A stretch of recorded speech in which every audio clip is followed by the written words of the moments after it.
Hello বন্ধুরা, আসসালামু আলাইকুম। Welcome to my video. আজকে করম চা দিয়ে আচার তৈরি করব। ফ্রেশ গাছের করম চা দিয়ে আচার তৈরি করব। এর জন্য 5 ফোড়ন তেলে নিলাম, এটা গুঁড়ো করে নেব। একটু পাটায় পিষে নেব, শুকনো গুঁড়ো করব।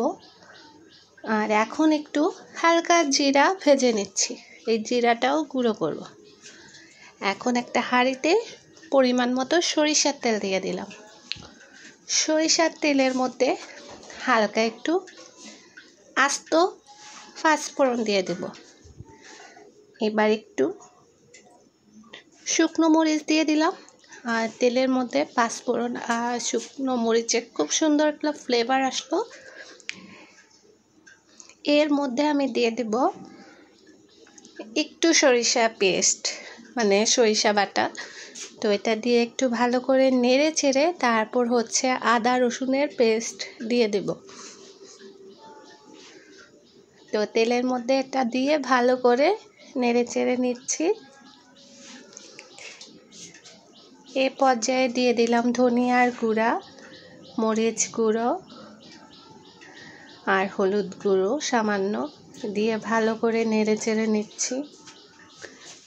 এই যে দিয়ে দিলাম করম চা। করম চাগুলো ভালো করে ধুয়ে একটু হালকা রোদ লাগিয়ে নিয়েছি। তো এখন আমি এটা তেলের মধ্যে অনেকক্ষণ ভাজবো। এ পর্যায়ে স্বাদ মতো লবণ অ্যাড করে দিলাম। লবণ দিয়ে ভালো করে নেড়ে চেড়ে নিচ্ছি। এই পর্যায়ে পাঁচফোড়নের যে গুঁড়োটা করেছিলাম সেটাও দিয়ে দিলাম। আর এখন চিনি দিয়ে দেব। যেহেতু টক ঝাল মিষ্টি আচার তৈরি করব, তাই একটু পরিমাণ বুঝে চিনিটা অ্যাড করে দিলাম। তাহলে আচারটা খেতে বেশ মজাদার হবে। তো সব উপকরণ দিয়ে ভালো করে নেড়ে চেড়ে নিচ্ছি।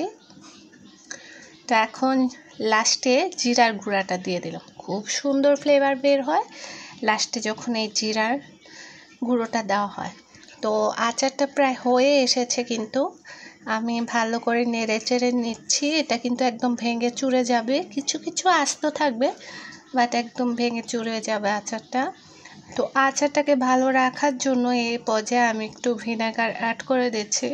আচারটা কিন্তু তৈরি হয়ে গেছে, তো সামান্য পরিমাণ ভিনেগার দিয়ে দিলাম।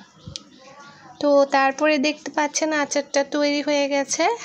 এখন ঠান্ডা করে আমি একটা কাচের জারে আচারটা সংরক্ষণ করছি। এই আচারটা বেশ কিছুদিন ভালো থাকবে, যেহেতু আমি ভিনেগার ইউজ করেছি। তো ভিডিওটি ভালো লাগলে অবশ্যই লাইক কমেন্ট শেয়ার করবেন। তো আচারটা কেমন লাগলো অবশ্যই কমেন্টস করে জানিয়ে দেবেন। আজকের মতো বিদায় নিয়ে নিচ্ছি, আবার নতুন কোনো ভিডিও নিয়ে হাজির হয়ে যাব। ততক্ষণ সবাই ভালো থাকবেন, সুস্থ থাকবেন। আল্লাহ হাফেজ।